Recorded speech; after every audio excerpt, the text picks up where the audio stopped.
Hi guys, sorry that this video is a little bit late, but it is here at least. So you know the drill. I'm going to take you through my July passive and side income. The one thing that someone has suggested in the comments in the last month or so that I'm going to try and do for the next passive income report is the amount of hours that I spend potentially on these things per month. So obviously there are certain things that are purely passive in terms of obviously dividends and like the Etsy shop, etc., where I don't really spend any time.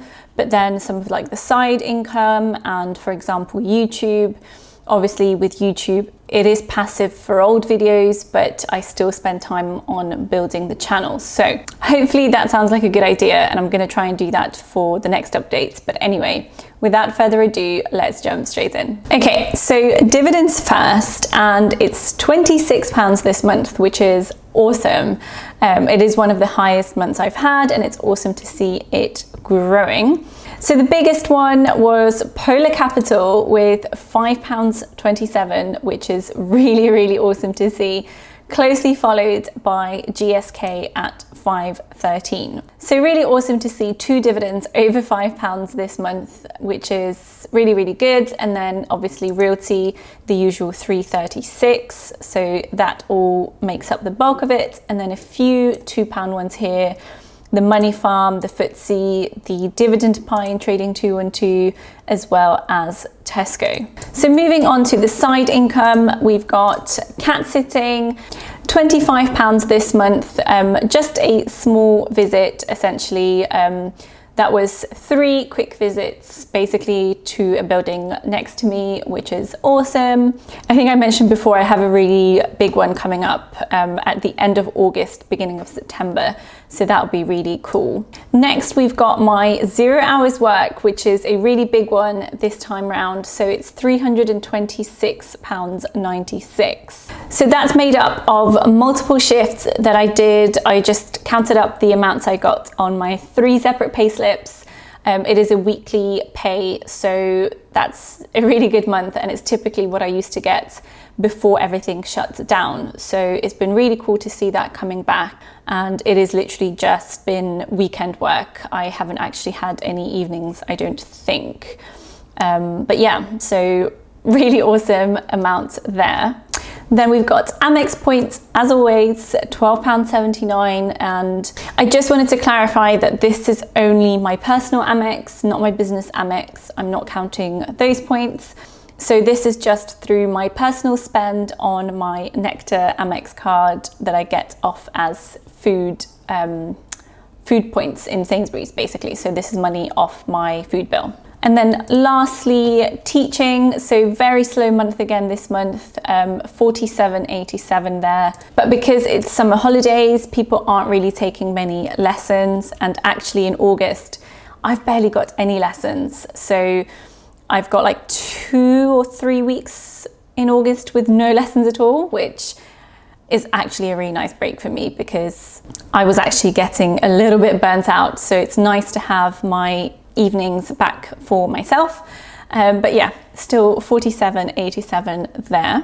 Now, quite a short list this month for the passive side. So we've got Etsy, £11.41, so not a big month, but still £11.41 from a spreadsheet I made like 2 years ago, which is really, really cool. Bank interest, £3.76, which is one of the higher months, but obviously I'm saving more money for this house build. YouTube AdSense has been higher than the month before, but still on the low side at £760. And affiliates and sponsorships is £2,197.49.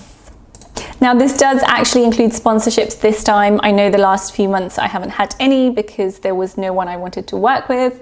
But obviously you will have seen that I did some sponsored stuff recently that I got paid for in July. And I'm also doing videos for the Tip Ranks channel. So that's paid for as well.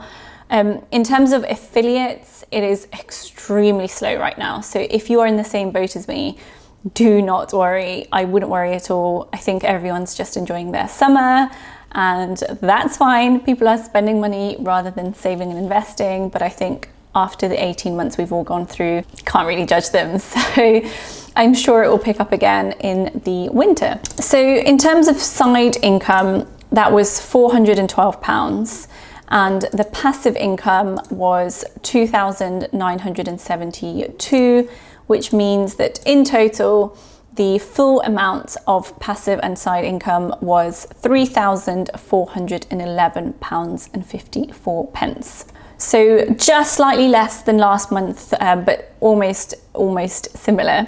This is of course all pre-tax, so I don't get to keep all of it. I know I'm a broken record, but I just wanted to highlight that. But yeah, can't complain. It is still extra money that I'm super thankful for on a daily basis, and I'm really lucky to have all of this as additional income.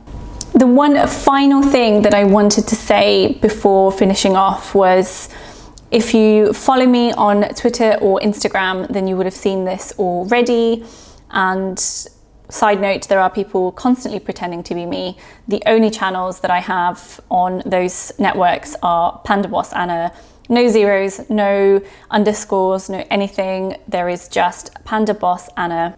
I know there's an account at the moment pretending to be me with a zero in it. I have reported them to action fraud, etc., but just be really wary.